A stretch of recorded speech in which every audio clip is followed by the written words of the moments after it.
How's it world? We're an exploring family living in South Africa.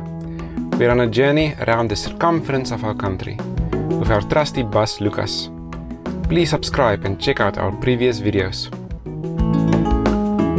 From St. Helena Bay, we're en route to the mother city, Cape Town. En route, we explored some of the other coastal towns like Saldanha Bay, Langebaan and Eysterfontein. Cape Town, of course, is the most famous city in South Africa, and the scenery is outstanding.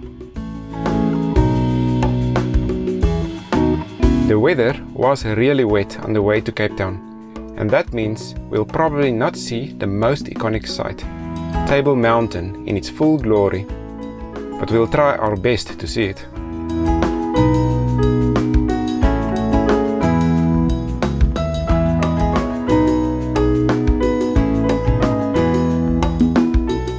As mentioned in the previous video, when you travel close to Saldanha Bay, everything is tinted red. This is due to the rust in the iron ore coming to the bay. Stopping next to the coast whenever you can find a great spot, just to absorb the breathtaking views like here in Eysterfontein.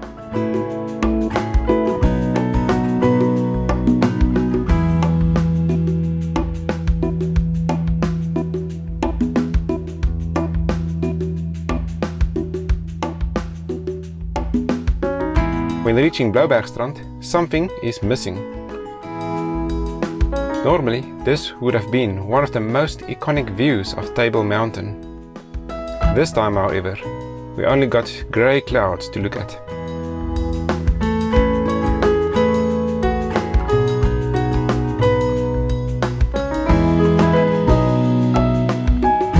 After a long drive through Cape Town highways, we finally reached the False Bay area. A lot of old buildings right up to the road. It's really a beautiful place to drive through.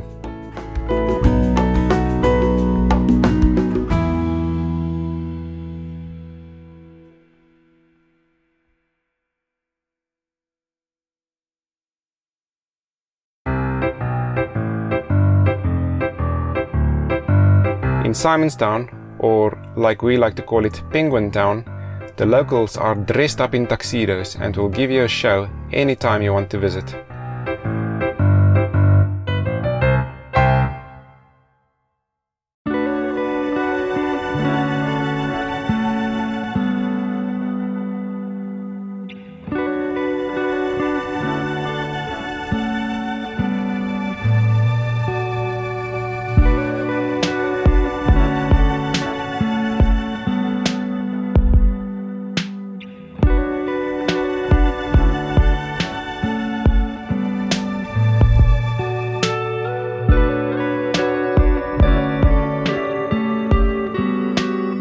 To continue on our mission to reach the furthest possible points of our country, we set out towards Cape Point.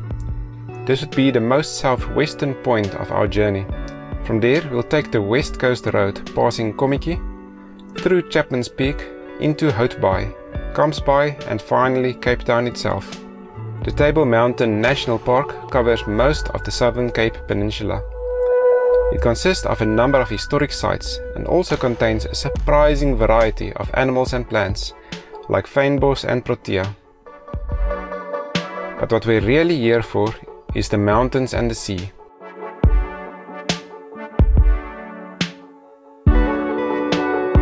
Right on the southern tip of the peninsula you get to Cape Point. Here, an historic lighthouse, which, as the legend goes, was built too high, and when there's clouds, ships can't see the light and crashed.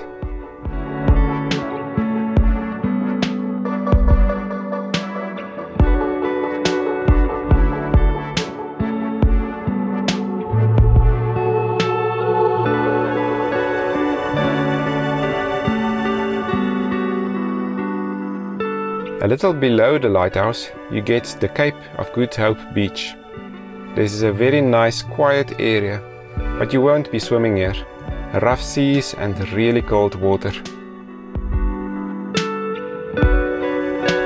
There are also a couple of historic monuments as well, like the Diaz and the Gama crosses.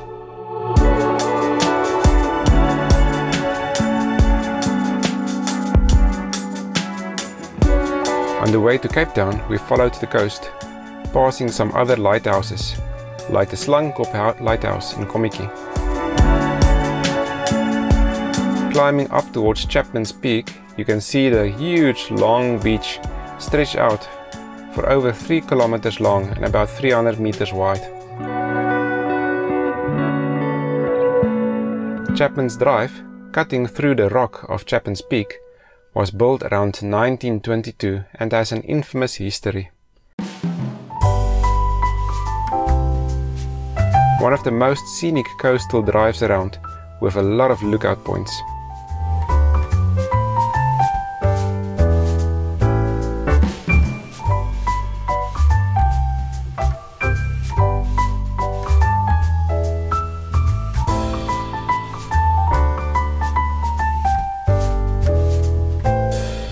Driving into Houtbaai during lunchtime is one of the best decisions you can make, and you'll need to stop at Fish on the Dock for the best snoek and chips in the country. From here, heading north towards Cape Town, you pass through Camps Bay, which embodies the absolute uplands of the Cape. This is where the popular people want to be seen.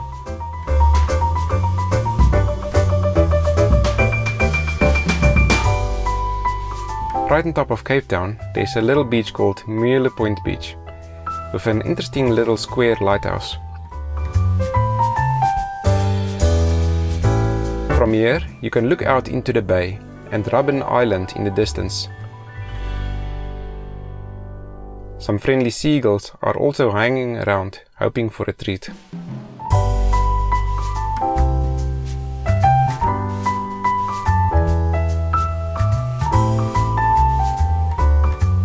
No trip to Cape Town is complete without a stroll through the Victoria and Alfred waterfront.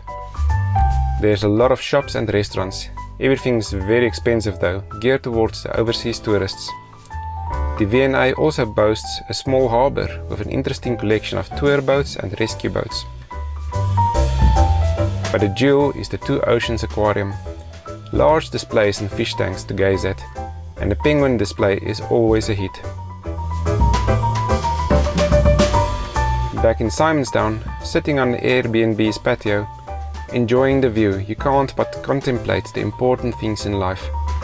You need to relax sometimes.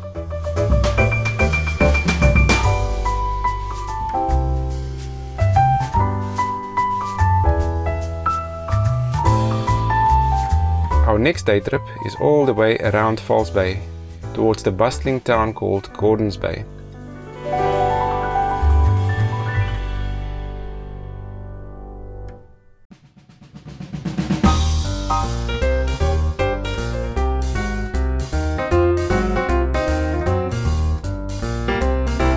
Here, driving along the coast, you'll get a constant view of the sea, and if you're lucky, a whale in the distance.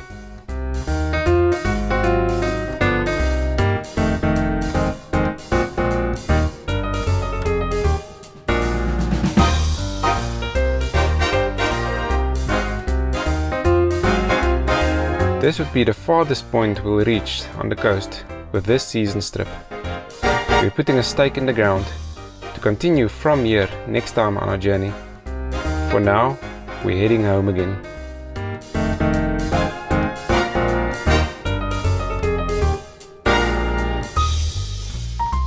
Cheers, Cape Town.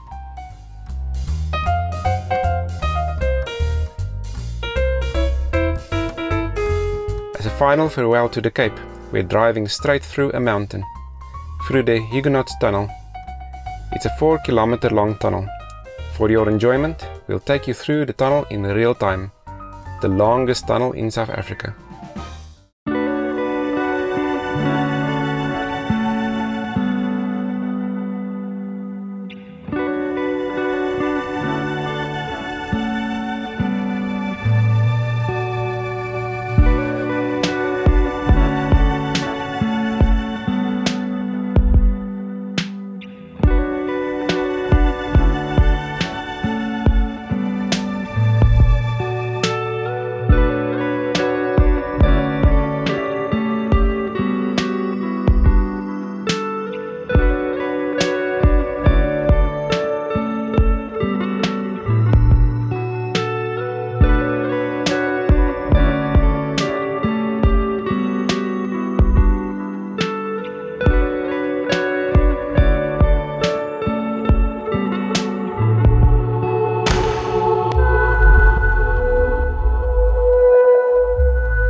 As we see the sun again, we're racing towards the X River Pass. And finally, for the first and last time on this trip, we got to see some snow in the mountains, the perfect finale. As our first season ends, we've learned a lot, seen amazing sights and travelled through about a third of our country's border. Thank you for joining us on this trip. You are new friends and travelling companions. We're looking forward to you joining us on our next season, whenever that will be. From Elwu to you, be safe and go explore.